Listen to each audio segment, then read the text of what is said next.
Hello guys! So meron tayo ditong Samsung A5. So kung nakikita nyo, basag po yan sa loob, puro crack na po yan. So papalit lang po tayo ng LCD. Simula na tayo.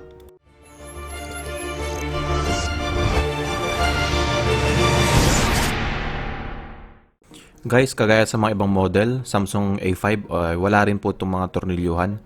So lagi po tayo magsisimula sa heating ng LCD. So ganito lagi yung process natin. Kailangan natin initin ng buo ito para matanggal natin yung LCD at ma-expose natin ang tornilyuhan nito sa loob.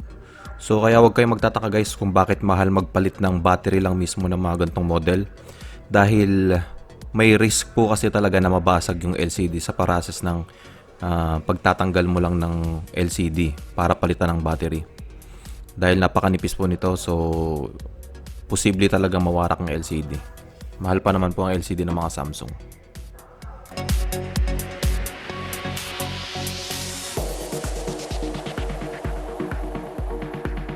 So once na enough na yung init natin, pwede natin gamitin yung ating suction tool para hilain ng kaunti ang LCD at makakuha tayo ng gap para masungkit ang ating pry tool or ating razor blade. Basta kahit anong manipis na bagay pwede natin gamitin dito. So dahan-dahan lang natin na iaangat para ma-separate siya. So from time to time ta rin, kailangan pa rin natin siyang initin dahil lumalamig yan at kumakapit ulit yung glue.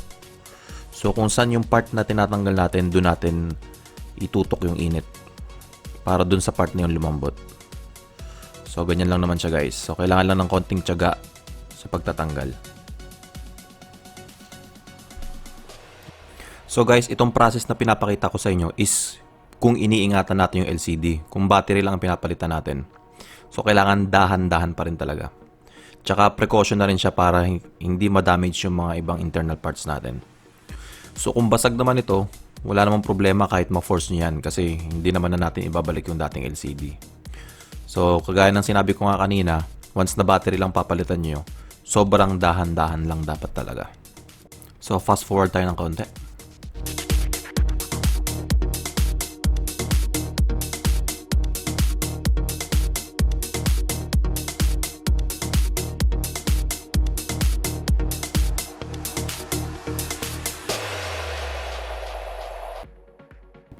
So ito guys, makikita ninyo, maangat na natin siya. So kung mapapansin nyo, naangat natin yung glass lang. Andyan pa mismo sa loob yung LCD. So kung ganito yung nangyari sa LCD nyo, damage na po ang LCD nyan, sira na ang LCD nyan. Kasi naghiwalay na po yung glass natin sa LCD. Magkasama po kasi yan magkadikit yan. So kung nag-damage naman ng ganyan, obligado na kayo magpalit ng LCD. So ito guys, papakita ko sa inyo kung gaano kanipis yung LCD. So gaya nung sinabi ko kanina, dapat tama yung init natin. So ito, naghiwalay na yung glass pero tingnan nyo, kapit na kapit pa rin yung dikit niya. So iniinitan ko ngayon yung gitna para matunaw ulit yung glue sa gitna. Dapat kasi sa umpisa pa lang, enough yung init mo sa buong part ng LCD para pag sinungkit mo to sa labas, masasama rin yung LCD sa gitna. So since ito hindi nasama, so tinatanggal ko siya ng mano-mano. So kung kita nyo, basag-basag na po yan. Ayan, puro crack na ho yan. Wala na yung pag-asang mabuo pa.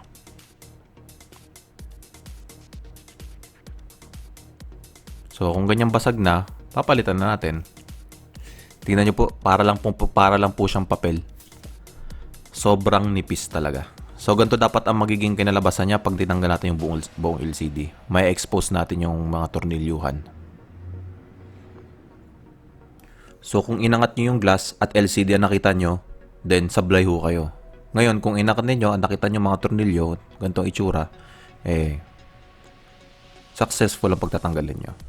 So guys, ito na ating bagong LCD. Kakabit na natin to, pupunta tayo sa assembly. So kung battery yung papalitan nyo guys, tanggalin nyo lang po yung mga tornilyo dyan sa may frame. Tapos masisikwat nyo naman na ng kuko nyo yan.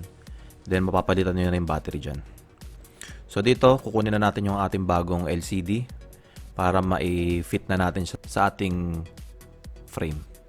So remember guys, pag nagte-testing pa lang tayo ng ating LCD, dapat hindi muna natin tinatanggal yung plastic nito sa front tsaka sa likod dahil warranty po yan pag bumili kayo ng parts. Pag may problema man sa LCD, once na sinoli nyo, dapat nandyan pa rin yung plastic kasi hindi po nila pinapalitan yan pag wala yung plastic. So once na na-testing nyo naman yan, pwede nyo nang tanggalin yung plastic. Then saka nyo nalalagyan ng dikit yung LCD papunta sa frame. So guys, yung mga ibang LCD, pag bumili kayo nito, meron na siyang kasamang adhesive, double adhesive tape sa may LCD mismo. Tatanggalin nyo lang yung cover niya at madidikit na siya. Pero kung wala naman, pwede kayong gumamit ng B7000 na glue at yun muna ang ilalagay ninyo sa frame. So pag meron na, kabit nyo lang yung flex cable, then i-align lang natin yung mismong LCD sa frame. So wag rin natin kakalimutan yung home button sa baba kasi minsan nalilimutan talaga yan. Tapos imamassage-massage na lang natin yung mga corners niya.